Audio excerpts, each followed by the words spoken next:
quando a gente não consegue ver o quanto que branding está trazendo para o resultado da empresa, o marketing fica um pouco de mãos atadas com uma parte bem relevante do seu budget. Marketing é uma área que gasta muito da empresa, né? Mas o ponto não é só saber, o ponto é que se eu não sei, como é que eu otimizo? Como que eu invisto melhor? Como é que eu construo uma marca melhor? Eu tinha que ouvir os clientes da marca, analisar a concorrência, entender o negócio e definir uma estratégia e brifar a criação. Eu sei tecnicamente, cientificamente, como que branding traz resultado. Eu acho que aprender a gerir uma empresa com fluxo de caixa, que o dinheiro acaba, tipo assim, a Brandim, ela foi cash flow positive, tipo assim, ela foi, deu lucro sempre.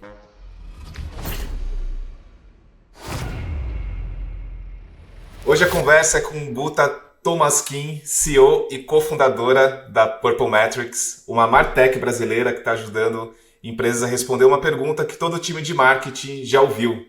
Qual é o retorno da marca no negócio?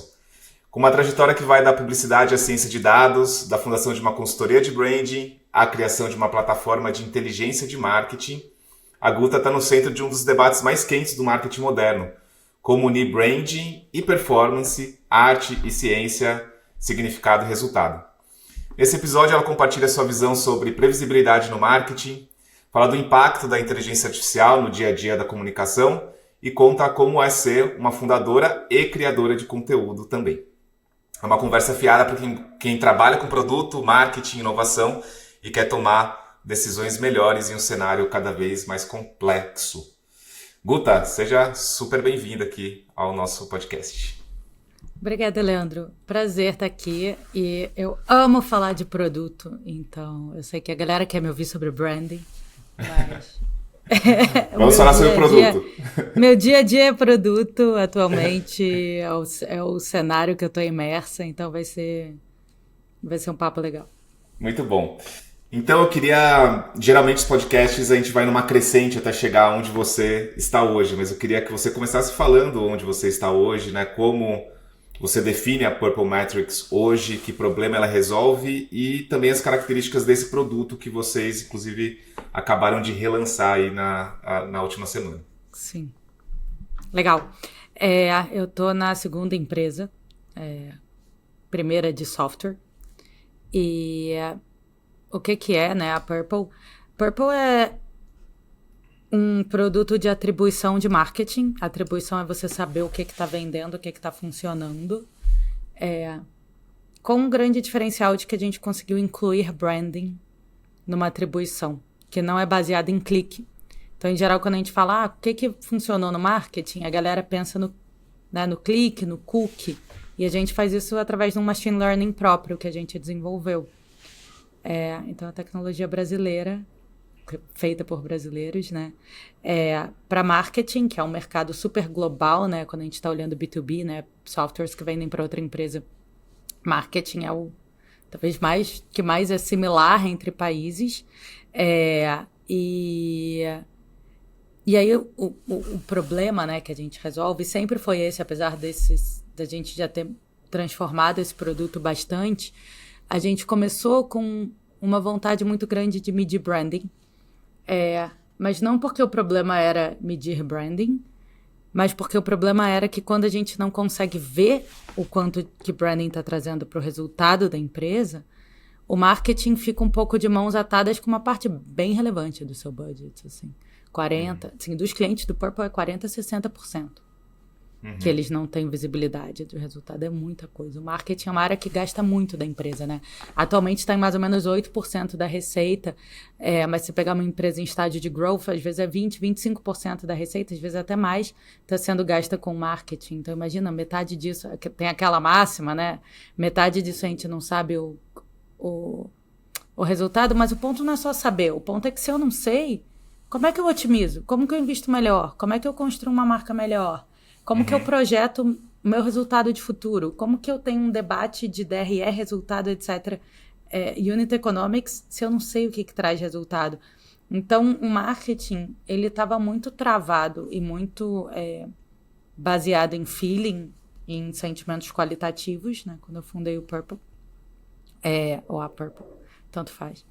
E a ideia era trazer mais ciência e conseguir colocar tudo nessa mesma conta. E a gente foi evoluindo para para chegar onde a gente está hoje, assim, que eu acho que hoje a gente tem um produto que, de fato, entrega essa visão, sabe?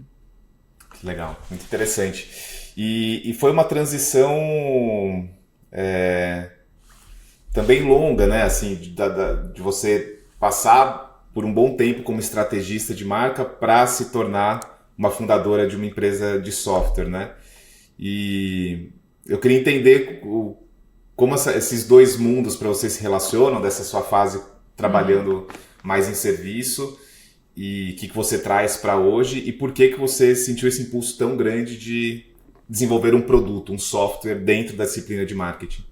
Legal.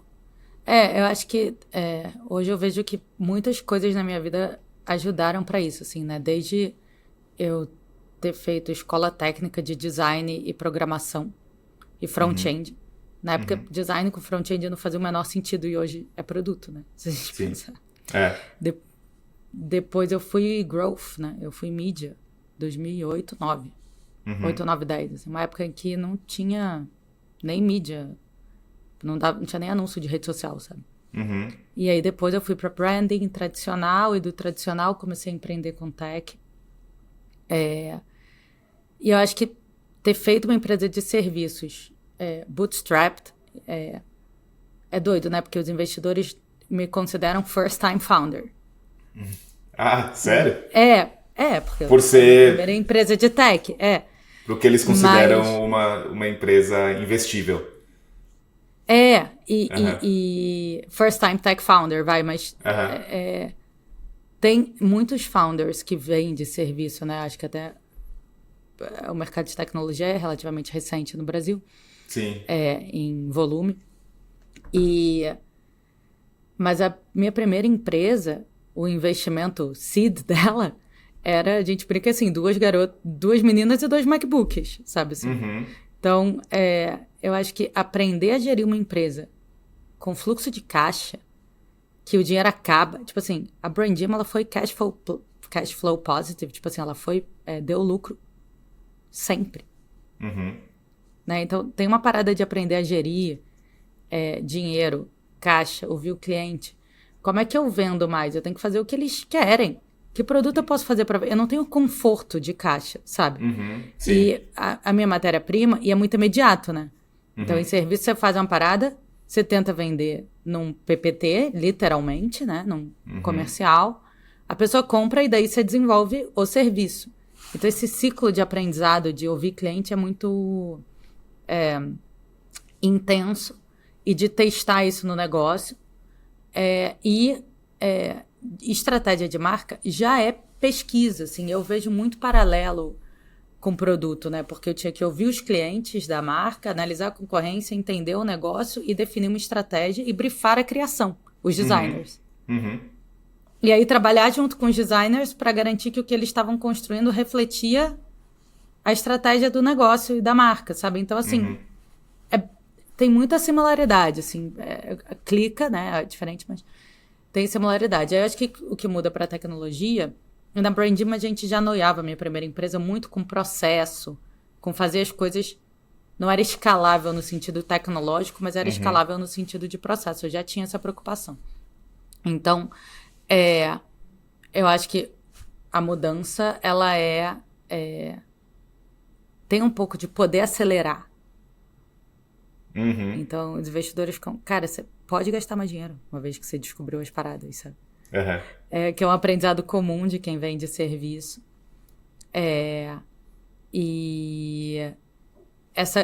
Aprender a liderar times de tech em volume, mas assim, eu tenho 2 co-founders. Um co-founder com muita experiência nisso e outro com um pouco. E eu acho que muda muito a cultura. É uma cultura muito diferente. De serviço para tecnologia. Muito, muito, muito, muito. O perfil de pessoas é diferente, contratação é diferente, o que é um bom talento em um e outro muda. O foco de processo e de construção de cultura, assim, uma cagada que você faz, ela reverbera muito mais. Em serviço, o projeto acaba, não é recorrente, sabe? E aí você tem uma nova chance, você está sempre atrás do rabo, assim, sempre, de novo. Em tech, você está construindo fundamentos, stacking, né? Sim. E então as coisas que você faz, elas tem um impacto talvez mais duradouro. Eu amo que meu papel muda muito, né? Então, em serviço, você tá ali entregando o mesmo serviço. Em tech, o Purple já foi muitas empresas diferentes, né? O meu job description, ele varia muito. De um dia pro outro não, mas de um trimestre pro outro. Sim. Eu quero entrar assim nessa questão do escopo, mas também nessa ponte entre a CEO, fundadora de uma empresa de tecnologia e marketing, e também o papel que você tem, acho que formalmente, né, como a líder de produto. Eu sempre acho que CEOs, fundadores, fundadoras, etc., são a maior influência de produto da empresa. Mas também tem algumas figuras que são realmente atuantes tecnicamente, né, no desenvolvimento, na liderança dos times de produto. Eu sei que no caso da Purple isso tem acontecido. Então eu queria que você contasse essa sua combinação de papéis e aonde que um influencia o outro, ou se para você as duas coisas são a mesma coisa. Legal. Nesse estágio que a Purple está hoje, né? Eu acho que os fundadores, eles vão moldando as empresas. Quando você olha CEO, né? CEO não é um job description fixo, né? Eu acho que o consenso você é responsável por definir a visão, setar a cultura e não acabar o dinheiro. Eu acho que esse é o combo do papel do CEO de tech sempre. Agora, tem gente que é mais financeiro, tem gente que é mais vendas, tem gente que é mais produto, e aí vai variando do perfil e da complementariedade de co-founders, né?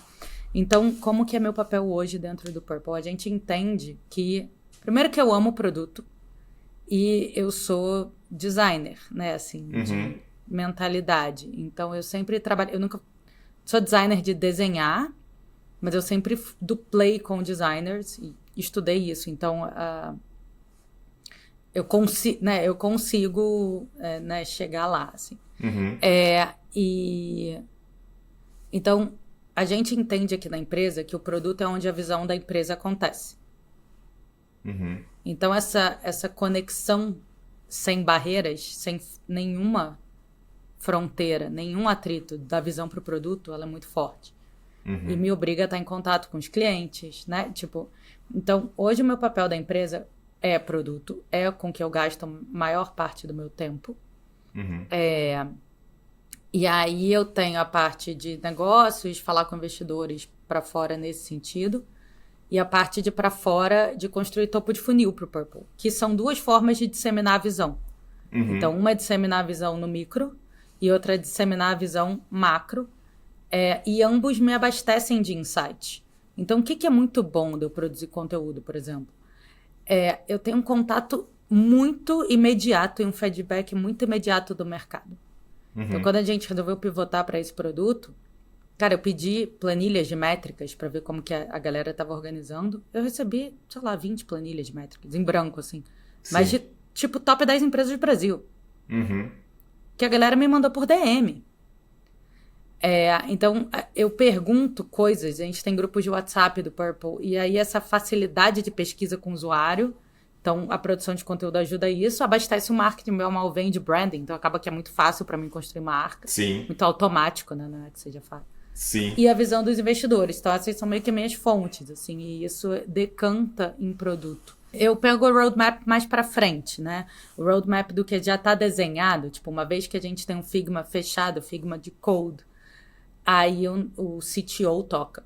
Tá. Então, cards do Linear e, eu vou até o handoff, sabe? Sim. E aí, faço um pouco de QA, para ver se tá batendo, né? E QA de design, vai.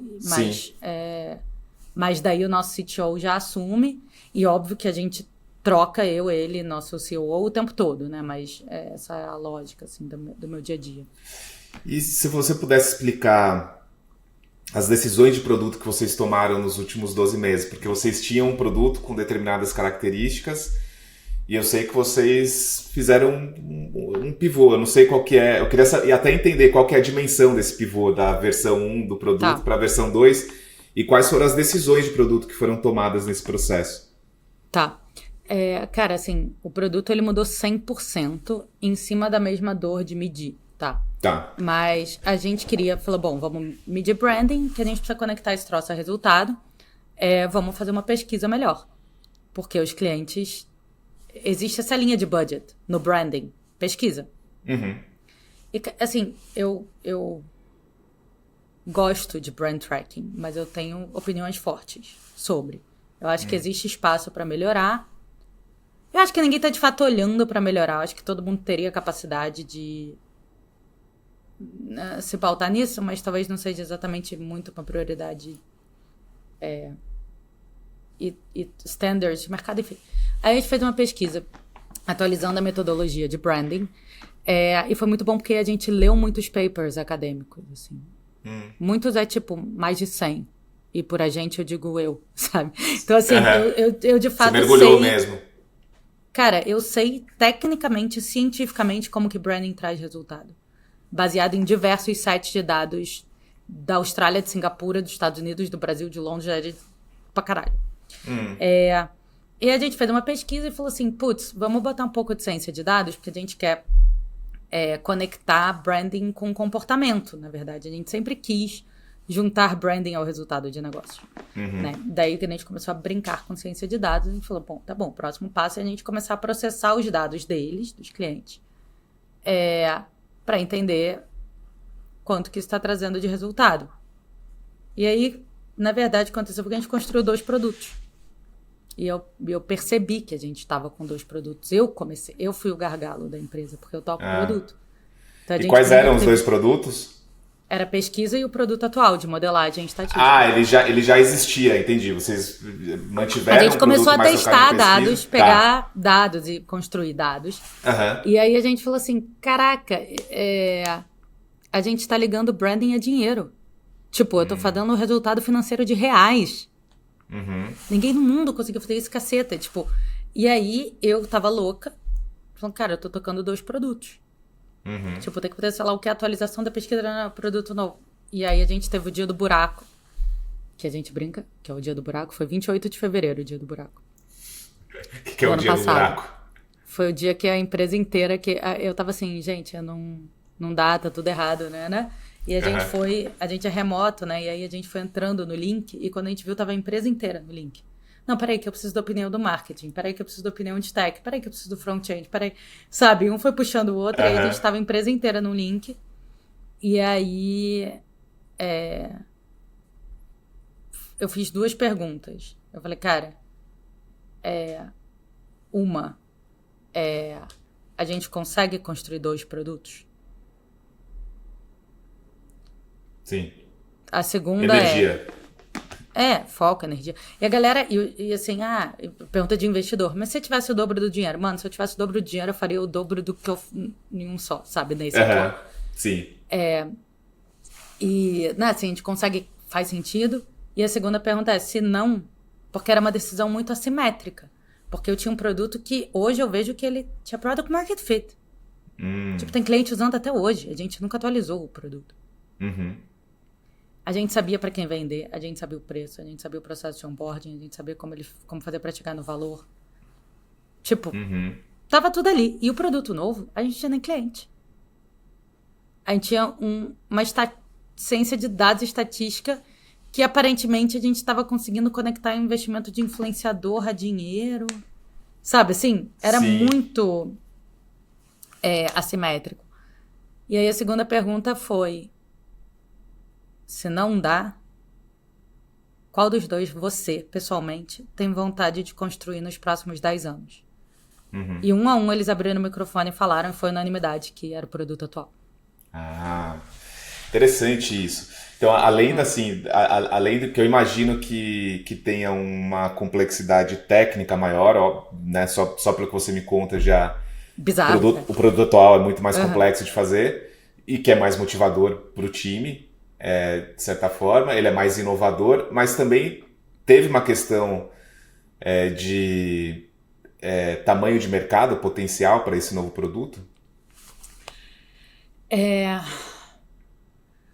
um mercado muito maior, mas já é o mercado que a gente queria. Tipo, eu sinto que a gente sempre teve a tese do produto atual, só que a gente tava meio com medo, assim, hoje com medo de começar por aqui, sabe? Sim. Não, mas vamos começar por algo que é mais, a gente nem vende, fácil de entrar. A gente nem vende pra galera de branding hoje, a gente vende pros CMOs. Então, era quem tava em volta, sabe? Tipo, era o feedback que a gente tinha de cliente e tal. Então, a ideia sempre foi chegar aqui. Então, assim, quando eu ia falar com os anjos, por exemplo, que a gente ia pivotar, eles falaram, Guta, mas você sempre me descreveu esse produto. Tipo, esse sempre eu nem tô foi vendo o a sonho. diferença que você tá... Nem parece sempre... um pivô, porque você tá falando exatamente o que você já falava. Exato, mas o produto é 100% outro, assim. Uma nova code base, tipo, outro app. Outra história, assim. E aí, assim, são diversas decisões, mas depois a gente puxou mais para a liderança. A gente decidiu que é um produto que tem que ser fácil de usar. Então, a gente não quer ter serviço. Acho que esse é uma consequência de eu ter tido uma empresa de serviço. A gente não é agência. E no Brasil, é muito difícil, porque o marketing ele está muito habituado, né, a vir uma camada de serviço. E os fundos de venture capital estão habituados a você cobrar 3 vezes mais para oferecer serviço, sabe? Então, a gente bate o pé e fala, a gente é leve de custo, a gente não vai ter serviço. A gente ajuda os clientes a chegar em valores, pode ter debate estratégico com eles. Mas, assim, eu nunca montei um PPT para ir apresentar num board de qualquer coisa do nosso cliente, nada. Assim, eu nem entro em reunião com o cliente, assim, eu faço discovery, sabe? Então, tem muitas filosofias de produto, Purple. A gente tem bastante opinião. Me conta um pouquinho, então, quais são as filosofias de produto que você acha que são mais fortes aí da cultura que vocês estão construindo? Cara, a tese é internacional, então acho que tem muitas consequências disso, né? O produto ele é em inglês, as APIs que a gente integra com mídias globais, enfim, a empresa é remota, sabe assim, tem diversas camadas, né, da gente entregar isso. A gente não quer ser uma ferramenta super personalizável, sabe? Tipo assim, eu te entrego isso aqui porque você pode ter uma ferramenta de dados, tipo um Tableau, que ele é qualquer coisa, né? Notion, um Airtable, ele é uma plataforma em branco para você construir. A gente fala assim, não, isso aqui é o que você tem que olhar. Então, o dashboard do Purple, ele é bem fixo, assim, da forma como a gente acha que uma pessoa tem que pensar em interpretar o resultado. O fluxo do produto, ele conduz o cliente no jeito de pensar. Perfeito. A gente foi para um muito simples de compreender, e aí agora a gente está botando um pouco mais de informação, mas não é para ser uma parada mega complexa, assim, que eu preciso de um engenheiro para conseguir ler o Purple. Então, a gente quer que seja muito compartilhável. Então, meio que várias coisas cabem num print screen, ou você consegue baixar um PDF, transformar num slide. Então, enfim, tem várias coisinhas, assim, do jeito de construir o produto. Para ir só afunilando e tentando cristalizar a visão desse produto hoje, eu acho que é um território muito difícil de construir produto, né? No geral, né? Porque... Dados para marketing. E atribuição também, né? Então, assim, coisas não resolvidas da era da internet, mais ou menos. Se fosse fácil. E aí, de novo, né? Voltando para as decisões de produto, para esse produto que vocês lançaram, quais são as 2 ou 3 funcionalidades que vocês falaram assim, puxa, isso aqui eu acho que é killer, assim, sabe? E que vocês validaram depois, e como foi esse processo de validação, né? Cara, o core do Purple é o seguinte, o cliente vê o que vendeu em quanto tempo. Só que a gente estruturou o machine learning, né, o algoritmo, em redes, porque o marketing ele acontece em camadas. Então, as modelagens estatísticas elas tendem a fazer uma regressão linear e pegam um efeito direto, não necessariamente imediato, mas direto. Você fez anúncio na TV, vendeu. Você fez influenciadores, vendeu. Aí aparece. Mas se esse influenciador gera acesso ao teu blog, daí vende, em geral ele não pega. E como a gente, né, estruturou ele em camadas, ele consegue pegar. Uhum. Então, quando eu vejo uma atribuição, eu vou ver um gráfico de barras do que vendeu. Só que eu consigo ver com muito mais precisão coisas não óbvias pelo jeito que a gente estruturou esse algoritmo. Então, eu consigo falar para o meu cliente que semana passada 23 conversões suas vieram por causa de alcance de TikTok, 42 vieram por causa de influenciadores, sei lá o que veio por out of home, tanto veio por causa de Google converte imediato, TV converte em 4 semanas. E a gente mostra, então essa é uma. A segunda é que eu mostro o que gera essas coisas orgânicas. Então eu consigo falar para o meu cliente o que gera busca de marca orgânica no Google. Quanto por cento da busca de marca orgânica do Google foi do investimento A, B, C? E aí quem consegue atribuir melhor, aloca melhor. Então, daí a gente vai para o otimizador, que é completamente integrado o algoritmo com a ferramenta de atribuição. E aí o cliente vai me falar, tipo, eu tenho esse budget, eu quero maximizar minhas vendas, ou eu quero atingir tantas vendas com menor custo, e eu já me comprometi com isso e aquilo, que eu tenho que botar o mínimo nesse canal, então ele pode me dar esse cenário dele, e aí o Purple, o algoritmo, vai calcular o caminho mais eficiente para ele alocar, e ainda fala em quanto tempo esse resultado incremental vem. Então ele fala assim, se você botar isso aqui, você vai ter resultado ao longo de 5 semanas, tanto na primeira, tanto na segunda, tanto na terceira e tanto na quarta, tanto na quinta.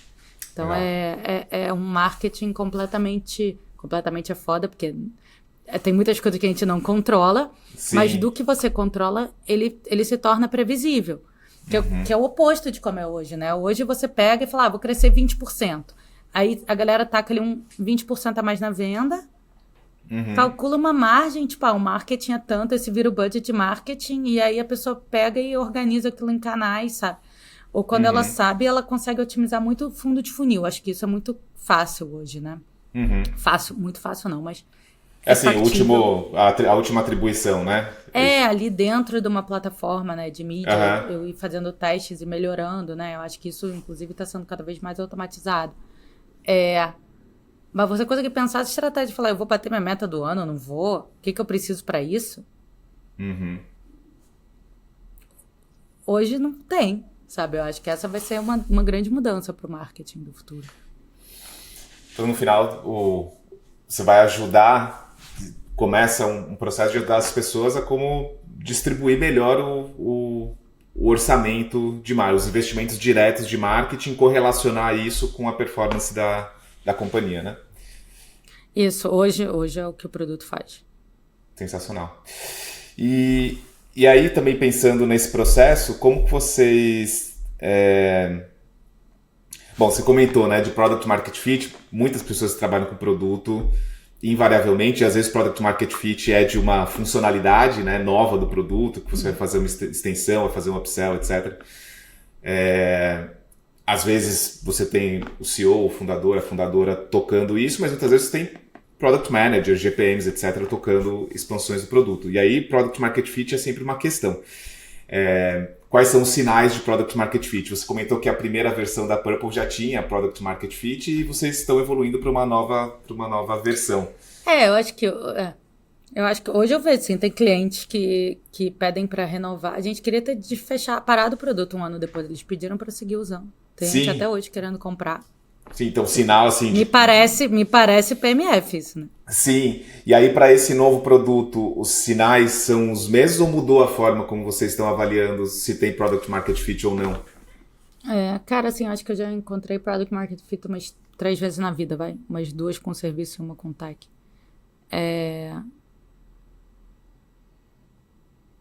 Tem uma coisa que clica. Que eu sei, tipo assim, quando eu sei a pessoa que vai comprar, eu descrevo, o olho dela brilha. Ela faz onboarding em dias, ou compra assim, imediato. Entende o valor? Pra mim já é um puta indício, sabe? Então, tipo, na Brandim a gente tinha o Minimum Viable Brand, que era o projeto menor de branding para uma startup early stage. Era só, tipo, a gente pegava o projeto de branding, cortava tudo, e deixava só o que não dava pra cortar. Cara, eu liguei pra um cliente, quando a gente teve essa ideia, que já tinha empreendido e estava fundando a segunda empresa, e falei, cara, ele já tinha sido cliente do projeto completo na primeira empresa dele. Tô pensando em fazer um projeto assim, ó. São essas 3 entregas. Tipo, essas 3 features. Aí ele falou assim, quanto você tá pensando em cobrar? Eu não lembro quanto eu falei. 20 mil reais. Ele falou, fechado. Eu falei, caralho. Tá. Sabe, assim. Então, assim, outro dia a gente foi almoçar aqui com um CMO e uma Martech Lead, né? E aí eles falaram assim, cara, a gente já usou modelagem open source do Google, do Meta. A gente já tentou construir dentro de casa, nananã, e a gente tá nesse momento que... Aí eu falei, cara, então, o Purple é o seguinte, a gente fez um formato que ele é em rede, então a gente consegue pegar quando é feito, não é direto, tipo assim, um papo que pra você não faria o menor sentido. Aí eles ficaram assim, sério? Ah, tá bom. E tipo, então, eu acho que tem um check de proposta de valor, que quando você pega alguém que é bem heavy user dessa categoria, porque, em geral, quem compra os produtos de tecnologia é quem conhece muito a categoria, né? Quem começa a usar. Então, isso é um dado de marketing científico acadêmico, né? Então, sei lá, quem é a pessoa que experimenta um novo estúdio de spinning? É quem faz exercício pra caramba, não é quem não malha nunca. Quem prova uma cerveja artesanal é quem bebe muita cerveja. Quem conhece a nova banda é quem escuta música o dia todo, né? Assim, Sim. então, quem vai comprar um software de atribuição de marketing? Quem mede marketing pra caceta. Tipo, isso é teoria. Então, virar pra essa galera, né, que é um heavy user da categoria que você vende, e descrever a proposta de valor em features, mas de um jeito muito simples, e eles pegarem, eu acho que é um belo indício. E aí tem o caso de uso, né, aí tem o uso em si, que é bem qualitativo. Porque eu adoro ver eles usando o produto, assim, e a cabeça fala, caraca, eles estão fazendo muito diferente do... Tá, tipo, Sim. o uso macro é igual, mas eu falo assim, caceta, por que você tá fazendo isso? E aí, enfim, e depois tem, eu acho que um pouco da gratidão. Eu tô falando de início de PMF, né, não de dados, porque eu acho que é um pouco mais... Né? E aí eu acho que tem um pouco da gratidão de, cara, obrigado por estar construindo isso pra gente, sabe? Sim. Então, CMO que me manda áudio sábado, falando assim, cara, eu pensei numa parada aqui pro algoritmo do Purple, e começa a meio que construir o produto junto da gente. Ou, e se vocês fizessem assim, assado e tal, ou querendo apresentar, né? Posso mandar, posso apresentar, eu quero ser case.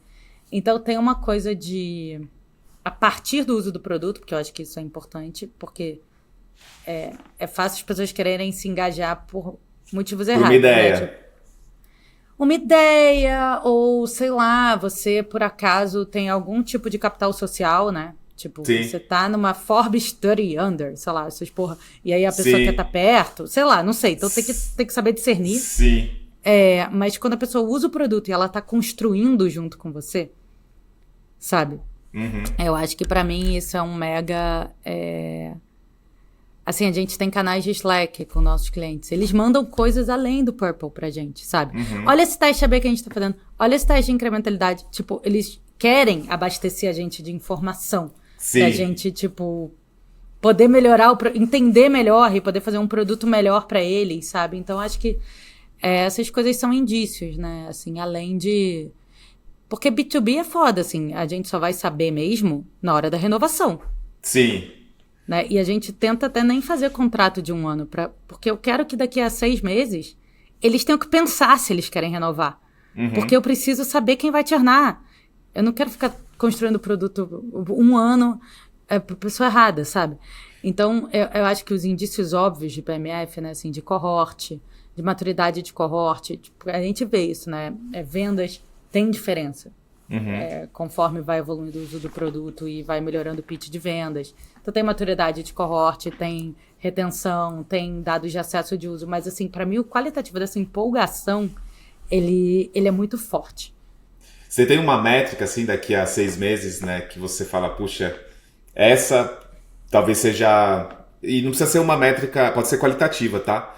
Mas assim, se eu fosse fazer uma pergunta para os clientes, seria o quê? Tipo, eu passei a tomar melhores decisões depois que esse produto entrou na minha vida. Tem alguma coisa assim, ou mais de uma coisa que você acha que possa representar o sucesso desse produto? Eu nunca tentei quantificar, né? É uma pergunta interessante, porque eu venho de pesquisa, né? Tipo assim, eu deveria ter capacidade de montar essa pergunta e desbancar a pergunta clássica do PMF, né? Que eu acho que tem um desgaste natural de pesquisas, né? Então, quando você pega, tipo, NPS, PMF, quando as pessoas respondem muito a mesma pergunta, elas acabam meio que não pensando naquilo, né? Então, sei lá, qual é a chance de você recomendar pra alguém? Tipo, se eu já recomendei, eu deveria dar 10, eu não deveria mandar 7, mas eu sei que eles estão usando isso pra satisfação. Sim, então isso enviesa o seu tipo de resposta. E aí eu vou responder. Então, eu acho que... Não sei, cara. Assim, tem o valor óbvio. Hoje eu pergunto o que é valor pra você. Tipo, porque eu entrevisto, eu converso com todos eles. Sim. Sabe? Aí eu falo, me fala o que é valor. Aí ele fala, aí eu falo, e você chega, sabe? Sim. É meio canalha, né? Mas eu pergunto e uso isso de... Mas em volume não seria útil. Eu acho que eu testaria a do Superhuman. Quando a gente tivesse confiabilidade, né? Tipo, com menos de 100 respostas, eu não tenho confiabilidade estatística para confiar numa porcentagem, sabe? Aí eu usaria de forma qualitativa e eu prefiro conversar com eles. Sim. Cara, não tem uma pergunta qualitativa que eu hoje sei que eu quero fazer, sabe? Sim. É o processo evolutivo, né? De acompanhar e as perguntas irem surgindo também. Muito bom. Eu queria mudar agora, eu evoluir, na verdade, né? A conversa para essa coisa de inteligência artificial. E acho que em dois blocos, assim, né? O primeiro é você, pessoalmente, como empreendedora, como pessoa de marketing de produto, como você vê isso do jeito mais, assim, mais real possível, né? Mais vida real mesmo, assim, mais prático do que está acontecendo, do que é útil para você na sua vida ou dos seus clientes. E aí depois eu queria também fazer a conexão, porque me parece que é um produto que ele tem absolutamente todas as características de um produto que vai muito bem e cresce também com inteligência artificial como elemento central do produto, né? Mas primeiro eu queria a inteligência artificial na vida prática, assim, na sua vida prática e do que você vê das pessoas com quem você convive. Eu não faço mais nada, assim. Eu delego. Não, tô brincando. Fiz agentes. Título do podcast, né? ChatGPT é o verdadeiro CEO do Purple. Não, tô brincando. Cara, é a segunda vez que eu passo por uma mudança de paradigma tecnológico dentro da carreira profissional, né? Acho que a primeira foi o surgimento da mídia online, que era meio que nichado em marketing, mas mudou completamente toda a nossa forma de consumo e de contato com as empresas, o que no mundo capitalista é, de fato, uma mudança de paradigma. Mas dessa é uma mudança de paradigma que eu acho que há 2, 3 anos atrás começou a chocar a gente por o quão rápido ela foi adotada na prática por pessoas que não são early adopters, né, de tecnologia. Então eu lembro um VC lá no Vale falando, meu rabino em Austin, tá? Tipo, usando... Sabe, tipo... Então você tem... Sabe, você tinha os casos, assim, muito... Sim, de uma adoção minha não mãe, óbvia, sabe? né? Assim, Minha mãe no primeiro dia, já, tipo, toda, sabe? Então, assim, minha mãe é bem tecnológica, mas... ela não tá por dentro das novas... sabe, assim? Então ela foi pra massa, né? De um jeito... muito rápido, né? Quando que é o paper do Transformers? 2018? 2017. 17, Então, assim, né? Muito, muito rápido.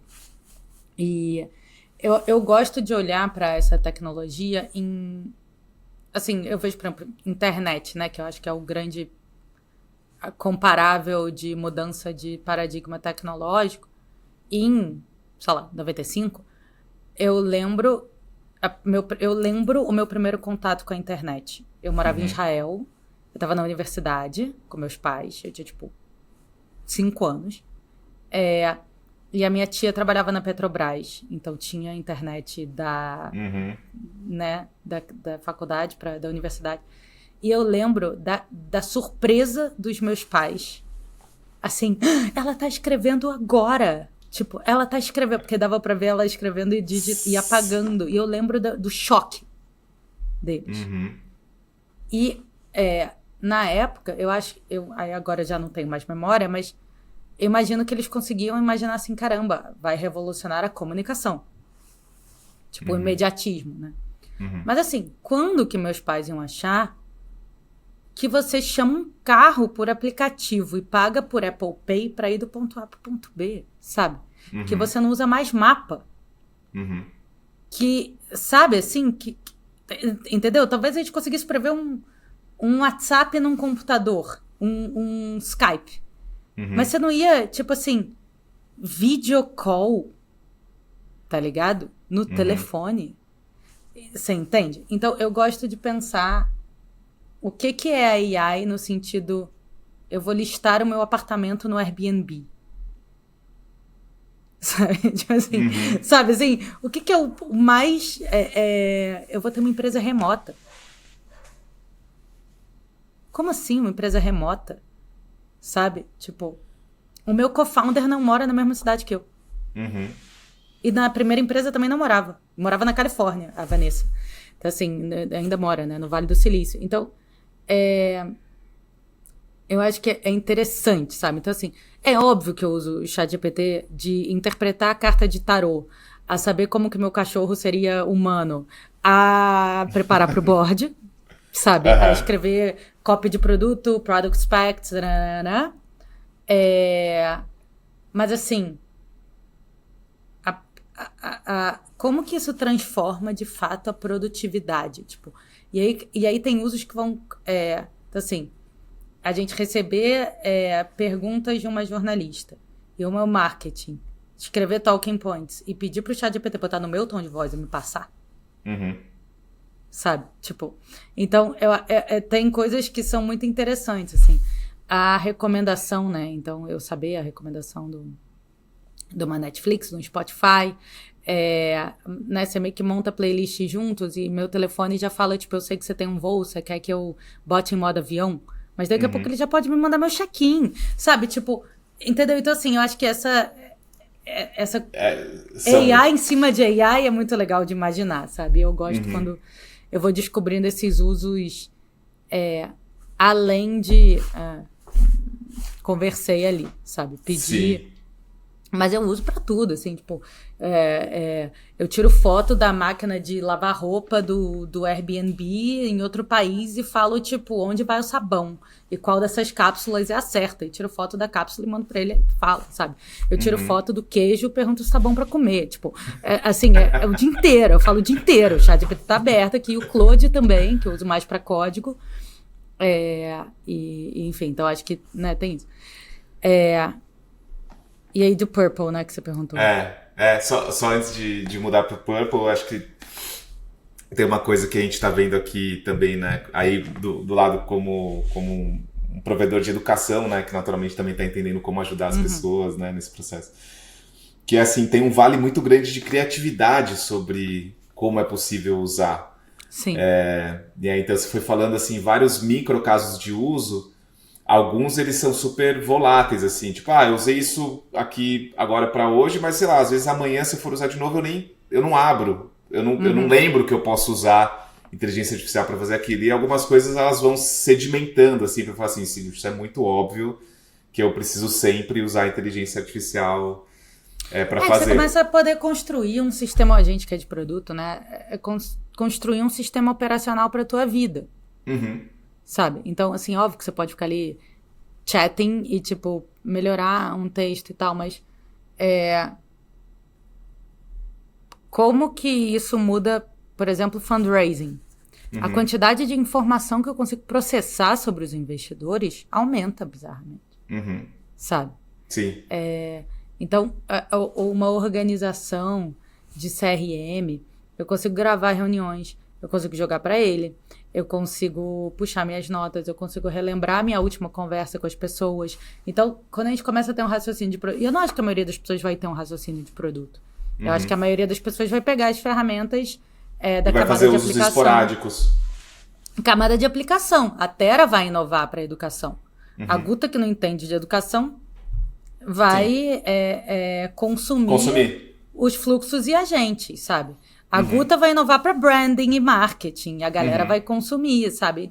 Tipo, é porque hoje as coisas não estão construídas ainda. Então a gente não consegue imaginar. Tipo assim, porra, é óbvio que eu consigo me falar com a internet, mas sem WhatsApp é muito mais difícil, sabe? Então, claro que eu tenho que esperar a camada de aplicação evoluir, mas a gente que é de produto, eu acho que a gente consegue construir as paradas, né? A vibe coding, né? Tem coisas que são muito iradas, né? Tipo, eu entro nas reuniões de tech, eu codo com eles, assim, é uma loucura, sabe? Tipo, ontem postei esse story, os founders do futuro não vão saber o que é você entrar numa reunião de tech e não conseguir falar de dialogar. código. Dialogar, sabe? Tipo, ontem eu tava pedindo coisa pro Claude e jogando no canal. Sabe, tipo assim, não é que eu tô codando cards do Linear, mas muda, né, o diálogo completamente, assim. É outra parada ser founder em 2025 do que era ser founder em 2022. Mesma empresa. Perfeito. É outro rolê. E aí, pensando em produto e evolução de produto, aí sim, fazendo a mudança de perspectiva, o que você acha? Se fosse falar assim, a gente está olhando aqui para os próximos 2, 3 anos, né, para o roadmap, a evolução possível do produto, óbvio, né, não tão tangível como objetivo, mas aonde você acha que inteligência artificial, qual que vai ser o papel? Eu sei que já tem, né, mas qual que é a evolução de inteligência artificial dentro do produto?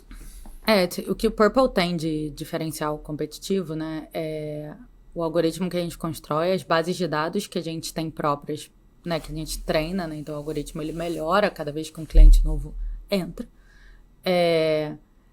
não só pelo feedback do cliente, mas também porque ele tem mais dados e é o mesmo algoritmo para todo mundo, né, então quando ele aprende generalizado. Não que ele use dados de um cliente para outro, óbvio que não, né? Mas assim, os modelos vão ficando mais refinados. E o workflow. Então, se eu consigo entender como que essa pessoa pensa em montar um produto para ela, né? Eu acho que isso é proprietário do Purple e vai ser sempre barreira. Agora, quando eu olho para frente, eu acho que o marketing do futuro, ele é um marketing que sabe, que tem previsibilidade, né? Um marketing que consegue saber quanto ele vai vender, com que mensagem, com qual tom de voz, né? Assim, generalizado. E hoje o Purple está muito ainda nos canais de mídia. Mas o que a gente quer se tornar, né? É um modelo... fonte da verdade estratégica única, sabe? Então, não no sentido único modelo de métrica, porque você vai continuar usando atribuição por clique, fundo de funil, vai continuar tendo pesquisa, teste AB, essas coisas do marketing vai continuar fazendo. Eu não quero ser todas as formas de mensuração, a gente vai ser, acho que só modelagem, mas essa modelagem, eu acho que ela pode ir além do canal. Então, eu tenho um cliente que faz TV, vende, faz TV de novo, não vende. Por quê? TV não é a única variável dessa história, né? Então, conseguir falar para eles com que território de marca, sabe? Eles têm que comunicar, como que é essa comunicação, é uma coisa que a gente quer fazer num futuro próximo. Muito bom. Chegando agora aqui nas duas perguntinhas finais, não queria deixar só de tocar no fato, né, de que você é uma pessoa, talvez das pessoas que eu acompanhe e que são fundadoras, CEOs, empreendedoras, talvez é a que tenha mais presença assim, em redes sociais, né? Volume de seguidores, constância, etc. E eu acho que você acaba também até sendo uma influência para outros empreendedores e empreendedoras nesse processo, assim. Então eu queria entender qual que é, não qual que é a estratégia que você usa, mas qual que é o valor que você vê em atuar também como uma criadora de conteúdo, sendo uma CEO, uma fundadora, uma pessoa de produto. Boa.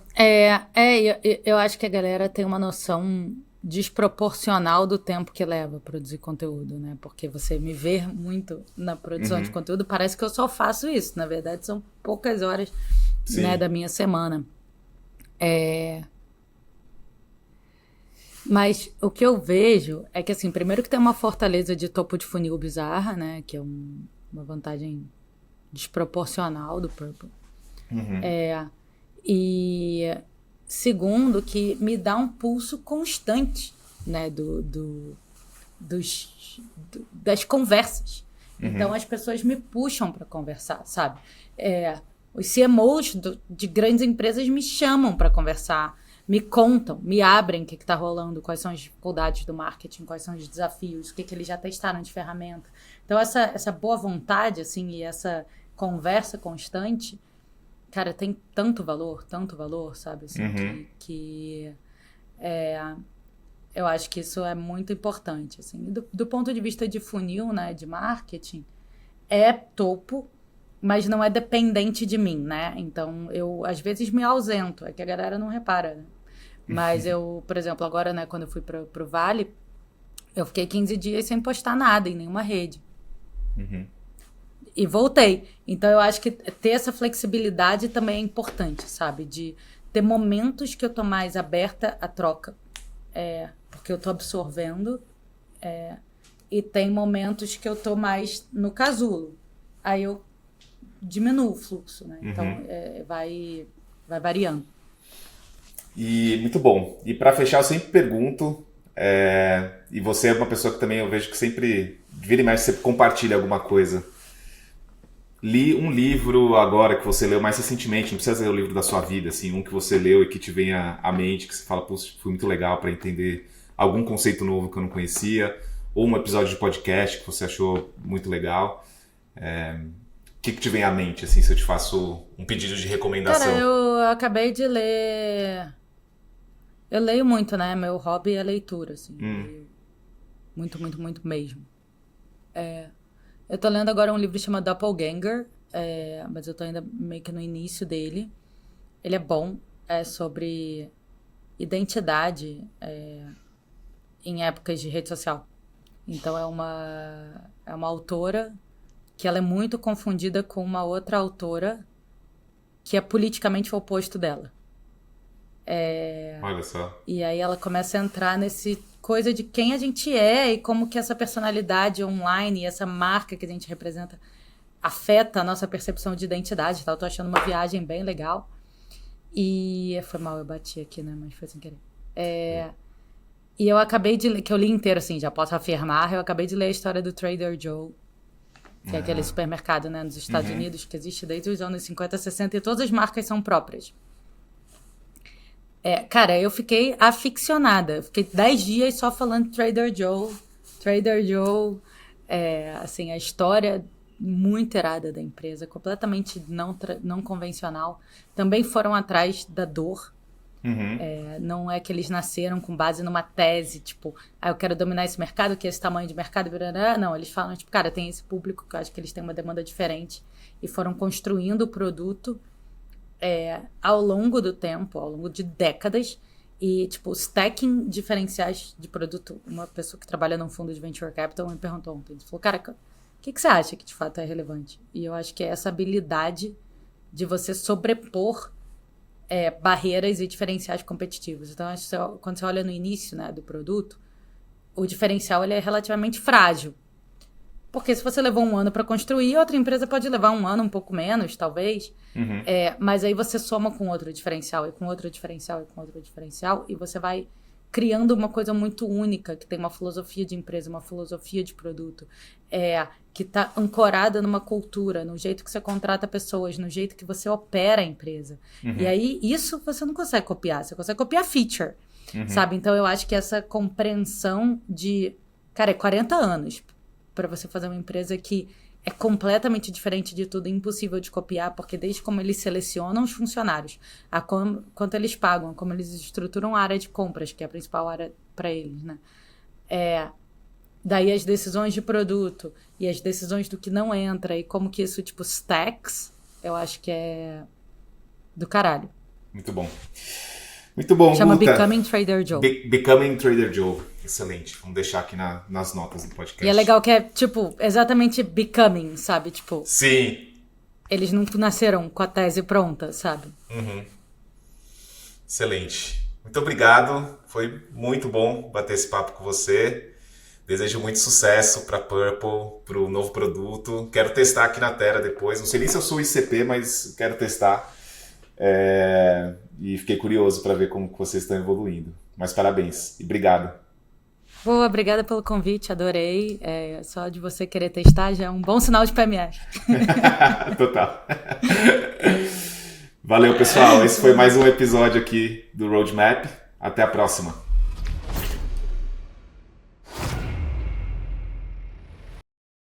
A IA está mudando o mercado de produto. Product Managers que dominam IA se destacam, lideram e conquistam vagas de alto impacto. Com o Next AI, você aprende a usar IA para criar, testar e evoluir produtos com inteligência. Inscreva-se em somostera.com e lidere o futuro digital.